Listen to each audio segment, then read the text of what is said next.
não é fácil compartilhar a mensagem que eu vou compartilhar nesse vídeo, porque a gente vive num mundo onde existe um sistema, onde existe uma ideia, uma visão que busca o tempo inteiro te manter na pobreza. Mas eu tenho que te falar, Deus não quer que você seja pobre. Deus não te criou para ser uma pessoa pobre. Deus te criou para ser uma pessoa próspera e abundante, para ser um instrumento de provisão na vida dos seus outros irmãos. Se você está vendo esse vídeo aqui, não é por acaso que você está ouvindo isso daqui que eu estou compartilhando com vocês. E sabe de uma coisa, por que não é fácil compartilhar isso?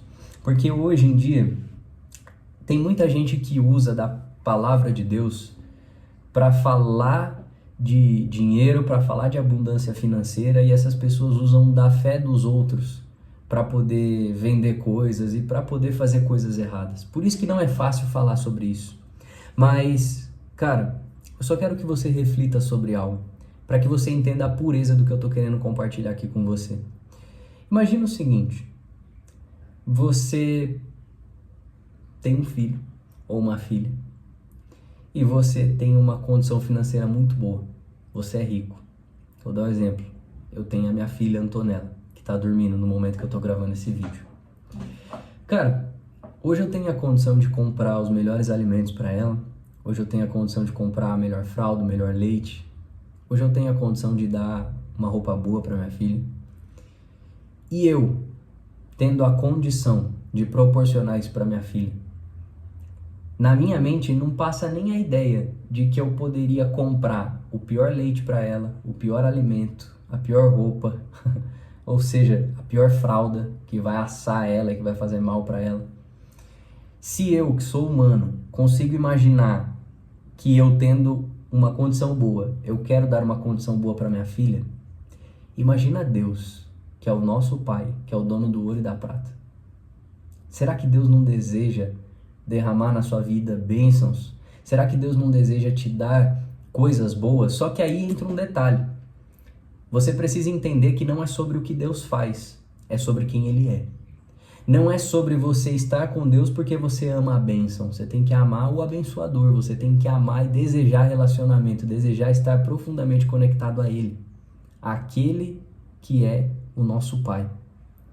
E as outras coisas que Ele pode fazer por nós é só uma consequência de quem Ele é. Eu estou compartilhando isso com você porque hoje eu li um versículo lá em Provérbios 15, 16, que diz o seguinte, ó. É melhor ter pouco e temer o Senhor que ter um grande tesouro e viver ansioso.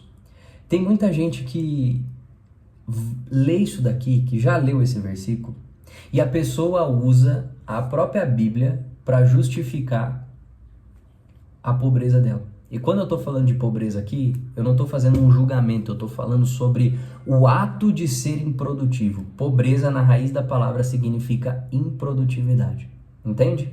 Então, quando a pessoa ela é improdutiva, ela colhe um fruto dessa improdutividade, que é a própria palavra diz, a palavra de Deus diz, aquele que planta pouco vai colher pouco. A pessoa que ela está num estado de pobreza, porque você não nasceu pobre, você só está num estado de pobreza.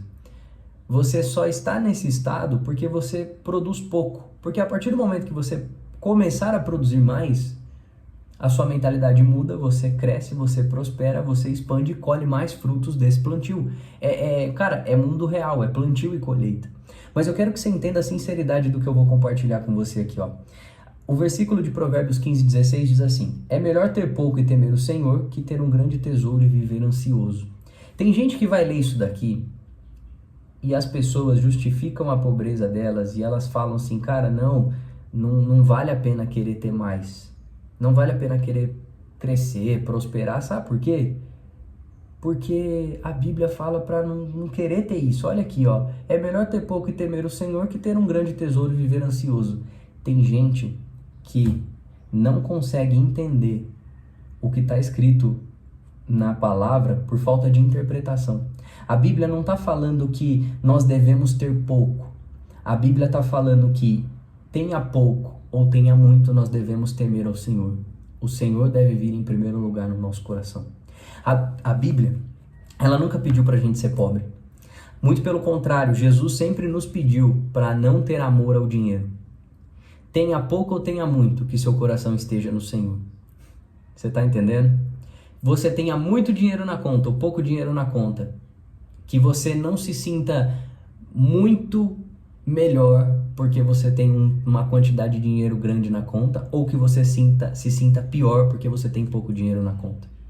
Cara, você tem que entender o seguinte, que quem define quem nós somos é a identidade que Deus nos deu, que está lá em Gênesis 1:26, imagem e semelhança dele. Nós precisamos parar de nos nivelar por quantias financeiras. Nós precisamos entender que Deus ele é o nosso Pai, Deus é o dono do ouro e da prata, e Ele deseja que eu e você prospere. Ah, Douglas, eu não acho que é isso. Mano, então você não lê Bíblia. Porque se você começar a ler e ver as promessas que Deus fez para o povo que estava lá no Egito, atravessando o deserto com Moisés, todas as promessas para aquele povo olha, se vocês me obedecerem, vocês vão prosperar. Quando Deus chama Josué, ele fala assim, Josué, cumpre a ordem que eu dei para o meu servo Moisés. Não desvie dessa lei que eu entreguei para ele, nem para a direita nem para a esquerda. E você será bem sucedido em tudo que você fizer. A palavra volta lá em Gênesis e diz assim, na história de José do Egito, que José era bem sucedido em tudo que ele fazia por conta da presença de Deus que estava com ele. Então entenda, sucesso não é uma promessa do dinheiro, não é uma promessa financeira para a sua vida. Sucesso é uma promessa bíblica para aqueles que colocam o Senhor em primeiro lugar no coração. Eu li esse versículo para você aqui para que você comece a entender algo que eu quero te dar como tarefa nesse vídeo. Feche esse vídeo agora e comece a questionar todas as histórias que contaram para você a respeito de dinheiro, a respeito de que rico não entra no céu, e vai procurar a origem dessas histórias. Você vai entender que, vou contar uma última história da Bíblia para você aqui, a história de Jó. Se você não conhece, vai pesquisar a história de Jó, vai ler na Bíblia. Jó era um cara muito próspero e muito rico.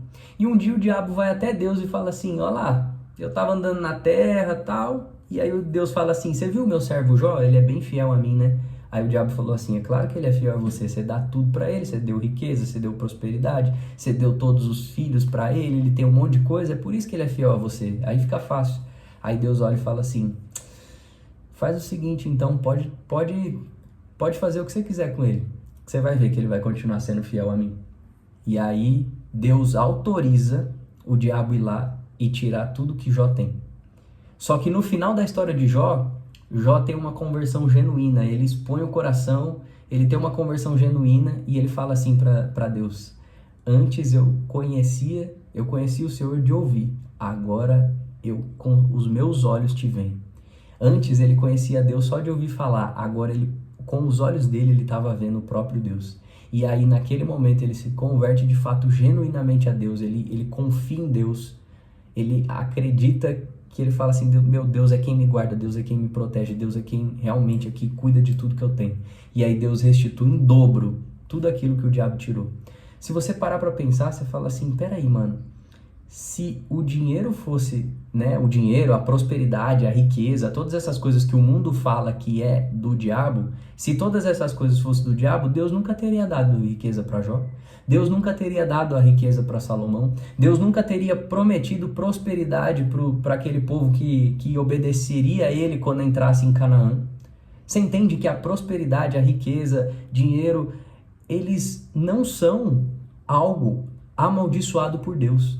O que amaldiçoa a riqueza e o dinheiro é a intenção errada do nosso coração, é quando nós amamos mais isso do que o próprio Deus. Então entenda, o dinheiro não é algo ruim, você só precisa aprender a colocar a riqueza numa escala de prioridade correta dentro do teu coração. Quem vem em primeiro lugar? Jesus fala, busca primeiro o reino dos céus e toda a sua justiça, e tudo mais lhe será acrescentado. O que Jesus está falando? Meu irmão, dinheiro é muito pequeno. Obediência é algo que exige muito mais. Obedece, porque tudo que você precisa vai ser suprido a partir do momento que você obedecer, que você buscar o reino em primeiro lugar. Então, esse vídeo é para te colocar num momento de reflexão. Questione as histórias que te contaram sobre dinheiro. Talvez tem histórias aí que te contaram que tá te mantendo numa vida de escassez, numa vida de pobreza. Você tá achando que Deus, ele não quer que você seja próspero, que você cresça. E deixa eu te falar uma coisa, isso aqui não é teologia da prosperidade.